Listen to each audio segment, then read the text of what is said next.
கர்த்தரின் பரிசுத்த நாமத்துக்கு மகிமை உண்டாவதாக. இயேசு கிறிஸ்து நாமத்தினாலே உங்களை வாழ்த்துகிறேன். கிறிஸ்துக்கு பிரியமானவர்களே, இன்றைக்கு வார்த்தை என்ன பேசணும்னு சொல்லிட்டு கத்தரித்தில் தியானிக்கும் போது கத்தர் இந்த ஒரு வார்த்தையை வெளிப்படுத்தினார். வாங்க வார்த்தைக்கு கடந்து போகலாம். நீதிமொழிகள் 11ஆம் அதிகார வசனங்கள் 30. ஆத்துமக்களை ஆதாய்க்கு பண்ணிக்கொள்கிறவன் ஞானம் உள்ளவன். ஆமென். யாரெல்லாம் வசந்த விசுவாசிக்கிறீங்க? ஆம், கிறிஸ்துக்கு பிரியமானவர்களே, இன்றைக்கு அநேக பேர் பார்த்து கொண்டு இருக்கிறோம். சில விஷயங்கள் பார்த்தீங்கன்னா தவறான வழின்னு தெரிஞ்சும் பார்த்தா தவறான வழிக்குள்ளே போய் கொண்டு இருக்காங்க.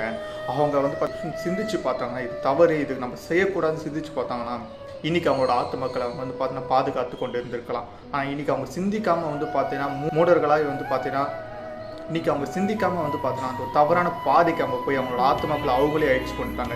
இன்னைக்கு கர்த்தர் நம்மளை பார்த்து பேசுகிறார். ஆத்துமக்களை பாதுகாத்து கொள்ளுகிறவன் பார்த்தீங்கன்னா ஞானம் உள்ளவன் என்று.